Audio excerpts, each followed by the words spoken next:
ಸ್ನೇಹಿತರು ನಮಸ್ಕಾರ. ನಾನು ನಿಮ್ಮ ಡಾಕ್ಟರ್ ಅಜಿತ್ ಕುಮಾರ್. ತುರ್ಕೆ ಇಚ್ಚಿಂಗ್ ಯಾವಾಗ ನೋಡಿದ್ರೂ ತುರ್ಕೆ ಬರ್ತಾ ಇರ್ತದೆ. ಜನ ಕೇಳ್ತಾ ಇರ್ತಾರೆ, ಆಲ್ಮೋಸ್ಟ್ ಆಲ್ ಪೇಷಂಟ್ಸ್ ಕೇಳ್ತಾರೆ, ಏನಪ್ಪ ಇದು ತುರ್ಕೆ ಯಾಕೆ ಬರುತ್ತೆ? ಕೆಲವೊಮ್ಮೆ ತುರ್ಕೆ ಬಂದಾಗ ಲೀಷನ್ಸ್ ಬರುತ್ತೆ, ಯಾಕಿದು ಈ ಪಾರ್ಟಿ ಆಗುತ್ತೆ? ಬ್ಲಡ್ ಟೆಸ್ಟ್ ಮಾಡಿದಾಗ IgE ಲೆವೆಲ್ ಜಾಸ್ತಿ ಇರುತ್ತೆ. ಡಾಕ್ಟರ್ ಹೇಳ್ತಾರೆ ಬ್ಲಡ್ಡಲ್ಲಿ ಅಲರ್ಜಿ ಇದೆ. ಏನಿದು ಬ್ಲಡ್ ಅಲರ್ಜಿ? ಯಾಕಿದು ಅಲರ್ಜಿ ಪದೇ ಪದೇ ಬರುತ್ತೆ ಅನ್ನೋದನ್ನು ಇವತ್ತು ತಿಳ್ಕೊಳ್ತಾ ಹೋಗೋಣ. ಹಾಗಾದರೆ ಏನಿದು ಈ IgE? ಇಮ್ಯುನೋಗ್ಲೋಬುಲಿನ್ ಇ ಅಂತ ಕರಿತೀವಿ. ನಮ್ಮ ಬಾಡಿಯಲ್ಲಿರುವಂಥ our own immune system produces some antibodies produce ಮಾಡುತ್ತೆ. ಅದು ಎಷ್ಟಿರಬೇಕಂತಂದರೆ 100 ಇಂಟರ್ನ್ಯಾಷನಲ್ ಯೂನಿಟ್, ಅಂದರೆ below 100 international unit per ml ಇರಬೇಕು. ಅದರ ಮೇಲೆ ಬಂತು ಅಂತಂದರೆ ನಾವೇನು ಹೇಳ್ತೀವಿ, ನಿಮ್ಮ ಬಾಡಿಯಲ್ಲಿ ಬ್ಲಡ್ ಅಲರ್ಜಿ ಇದೆ ಅಂತ ಹೇಳ್ತೀವಿ. ಹಾಗಾದರೆ ಏನಿದು? ಇದನ್ನು ಹೇಗೆ ತಿಳ್ಕೊಳ್ಬೇಕು ಅಂದರೆ ನಾವೊಂದು ಸಿಂಪಲ್ ಎಕ್ಸಾಂಪಲ್ ನಿಮಗೆ ತಿಳಿಸ್ಕೊಡ್ತೀನಿ. ನೋಡಿ ಸ್ನೇಹಿತರೆ, ನಮ್ಮ ಬಾಡಿಯನ್ನು ಇಂಡಿಯನ್ ಬಾರ್ಡರ್ ಅಂತ ಅಂದ್ಕೊಳ್ಳಿ. ಇಂಡಿಯನ್ ಬಾರ್ಡರಲ್ಲಿ ಒಂದಿಷ್ಟು ಆರ್ಮಿಗಳಿದ್ದಾರೆ. ಇನ್ ದ ಸೇಮ್ ವೇ ನಮ್ಮ ಬಾಡಿಯಲ್ಲಿ ಒಂದಿಷ್ಟು ಆ್ಯಂಟಿಬಾಡೀಸ್ ಇದೆ. ಆ್ಯಂಟಿಬಾಡೀಸ್ ಅಂತಂದರೆ ನಮ್ಮ ಬಾಡಿಗೆ ಆರ್ಮಿ, ಅಂದರೆ ಯಾವುದೇ ಒಂದು ಹೊರಗಡೆಯಿಂದ ಆ್ಯಂಟಿಜನ್ ಫಾರಿನ್ ಬಾಡೀಸ್ ಬಂದರೆ ನಮ್ಮ ಬಾಡಿ ಫೈಟ್ ಮಾಡುತ್ತೆ, ಅಷ್ಟು ಸುಲಭವಾಗಿ ಅದನ್ನು ಬಿಟ್ಕೊಡಲ್ಲ ಒಳಗಡೆ.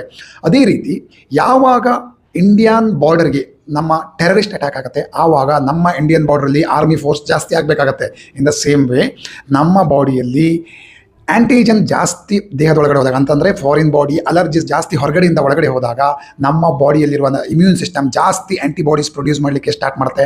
ಆವಾಗ ನಿಮ್ಮ IgE ಲೆವೆಲ್ ಜಾಸ್ತಿ ಆಗುತ್ತೆ. ಸೊ ಇದಕ್ಕೆ ಮೂಲ ಕಾರಣ ಏನಂತಂದರೆ ಡಸ್ಟ್ ಆಗಿರ್ಬೋದು, ಎನ್ವಿರಾನ್ಮೆಂಟಲ್ ಫ್ಯಾಕ್ಟರ್ ಆಗಿರ್ಬೋದು, ನೀವು ಕನ್ಸ್ಯೂಮ್ ಮಾಡಿರುವಂಥ ಫುಡ್ ಆಗಿರ್ಬೋದು, ಅಥವಾ ನೀವು ಕೆಲವರೆಲ್ಲ ಈ ಪೆಟ್ಸ್ ಜೊತೆ ಆಡುವಂಥ ಹ್ಯಾಬಿಟ್ ಇರುತ್ತೆ, ಸೊ ಅವರಿಗಾಗಿರ್ಬೋದು. ಜೊತೆಗೆ ಪೋಲನ್ಸ್, ನಾವು ಹೊರಗಡೆ ಹೋದಾಗ ಕೆಲವೊಂದು ಗಿಡಗಳಿಂದ ಬರುವಂಥದ್ದಾಗಿರ್ಬೋದು. ಸೊ ಹೀಗೆ ಮೆನಿ ಅಲರ್ಜಿಸ್ ಇದೆ. ಅದು ಯಾವಾಗ ನಮ್ಮ ದೇಹದ ಒಳಗಡೆ ಹೋಗುತ್ತೆ, ಆವಾಗ ನಮ್ಮ ಬಾಡಿ ಅದಕ್ಕೆ ರೆಸ್ಪಾಂಡ್ ಮಾಡಲಿಕ್ಕೆ ಸ್ಟಾರ್ಟ್ ಮಾಡುತ್ತೆ. ಆವಾಗ ಆಗುವಂಥದ್ದೇ production of more antibodies, IgE antibodies. ಅರ್ಥ ಆಯ್ತಲ್ವಾ? ಯಾವಾಗ ನಮ್ಮ ಬಾಡಿಯಲ್ಲಿ IgE ಲೆವೆಲ್ ಜಾಸ್ತಿ ಆಗುತ್ತೋ, ಇನ್ ದ ಸೇಮ್ ವೇ ಯಾವಾಗ ಇಂಡಿಯನ್ ಬಾರ್ಡ್ರಲ್ಲಿ ಆರ್ಮಿ ಫೋರ್ಸ್ ಜಾಸ್ತಿ ಆಗುತ್ತೋ, ಅವರು ತುಂಬ ಆ್ಯಕ್ಟಿವ್ ಆಗ್ತಾ ಹೋಗ್ತಾರೆ. ಎನಿ ಟೈಮ್ ನಮ್ಮ ಮೇಲೆ ಅಟ್ಯಾಕ್ ಮಾಡ್ಬೋದು ಯಾರು ಬೇಕಾದರೂ ಅಂತ ತುಂಬ ಆ್ಯಕ್ಟಿವ್ ಆಗಿರ್ತಾರೆ. ಅದೇ ರೀತಿ ನಮ್ಮ ಬಾಡಿಯಲ್ಲಿ ಆ್ಯಂಟಿಬಾಡೀಸ್ ಜಾಸ್ತಿ ಆದಾಗ ದೇಹದೊಳಗಡೆ ಯಾವುದೇ ಒಂದು ಅಲರ್ಜೀಸ್ ಬಂದರೂ ಇಮಿಡಿಯೇಟ್ ಆಗಿ ರೆಸ್ಪಾಂಡ್ ಮಾಡಲಿಕ್ಕೆ ಸ್ಟಾರ್ಟ್ ಮಾಡ್ತಾರೆ. ಆ ರೆಸ್ಪಾನ್ಸ್ ಇಸ್ ಕಾಲ್ಡ್ ಆ್ಯಸ್ ತುರಿಕೆ, ಇಚ್ಚಿಂಗ್. ನಿಮಗೆ ಇಚ್ಚಿಂಗ್ ಬರಲಿಕ್ಕೆ ಸ್ಟಾರ್ಟ್ ಆಗುತ್ತೆ, ಕಂಟ್ರೋಲ್ ಮಾಡ್ಕೊಳ್ಳಿಕ್ಕೆ ಆಗಲ್ಲ. ನೆನ್ಪಿಟ್ಕೊಳ್ಳಿ ಸ್ನೇಹಿತರೆ, ಯಾವಾಗಲೂ ನಿಮಗೆ ಇಚ್ಚಿಂಗ್ ಬಂತು, IgE ಲೆವೆಲ್ ಜಾಸ್ತಿಯಾಗಿ ಇಚ್ಚಿಂಗ್ ಬಂತು ಅಂತಂದರೆ ನೀವು ತುಂಬ ಜಾಗರೂಕರಾಗಿರಬೇಕಾಗತ್ತೆ.